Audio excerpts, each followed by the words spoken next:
Hi everyone, it's Derek from the iReady podcast here, and this is my video podcast reaction to the 1-0 defeat at home to Kilmarnock today. Well, that was fucking terrible, wasn't it? Absolutely disgraceful from the team right from the get-go. We did not look like winning, we did not look like we wanted to be there, and I am sick to death of this team's performances at home. It's just absolutely unacceptable, and something needs to change now, and I don't know what it is just now. Right from the first minute, we just didn't want to play. It seemed we were very pedestrian right from the first minute. We started off maybe the slightly brighter team, but that wasn't saying much. We never really had done anything in front of goal, and in the first half, I would say we probably never looked like conceding a goal, but we never looked like scoring a goal either.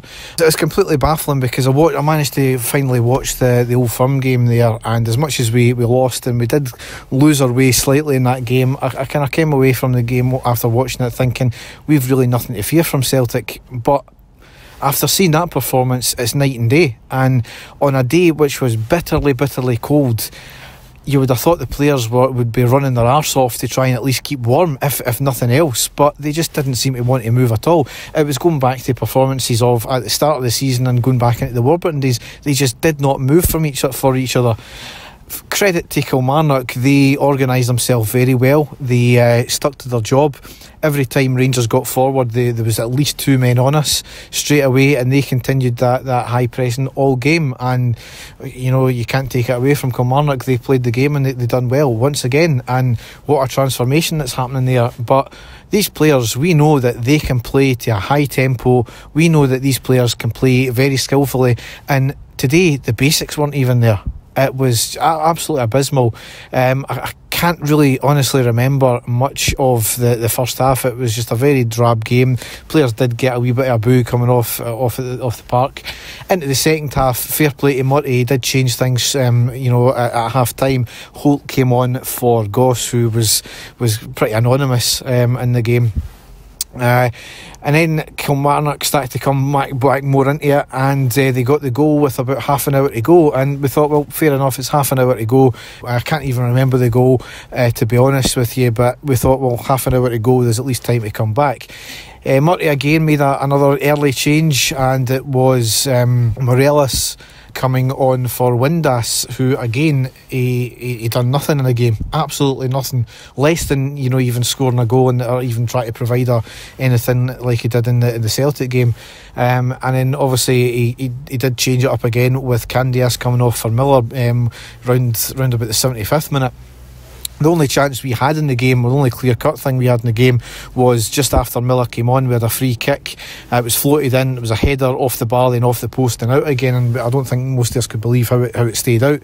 But as I said, that was the only real major chance we had. And Kilmarnock, deserved their victory, because we certainly never deserved anything from that game, and it would have been an absolute steal if we did get even a point from it. As I said, Murty, he made the changes early, but maybe got to question his starting formation.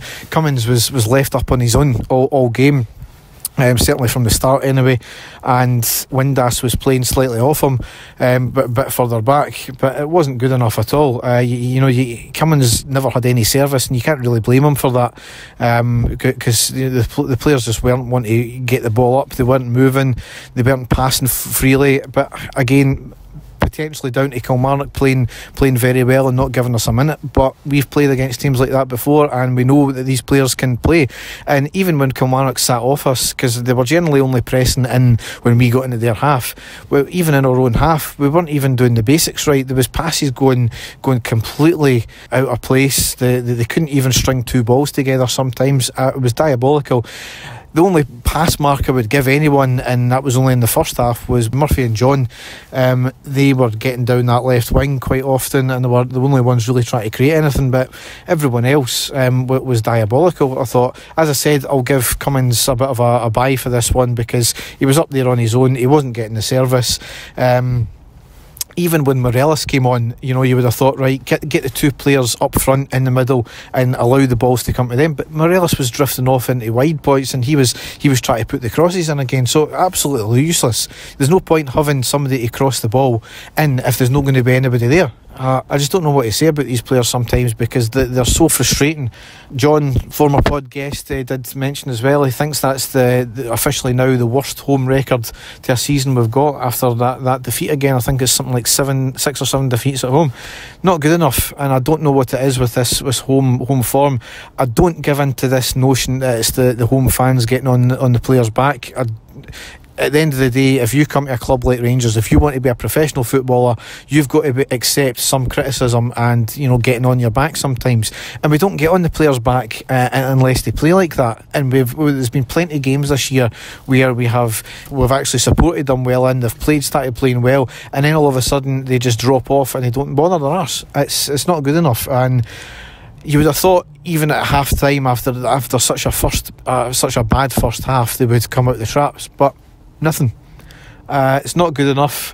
Obviously a couple of week break now, I think it is, and we'll need to regroup and unfortunately see the Warburton thing again, and we'll need to go again. But Dave and I will hopefully be back on Tuesday with a podcast, and we'll go over the Celtic game and this game in more depth. So thanks for listening, and goodbye.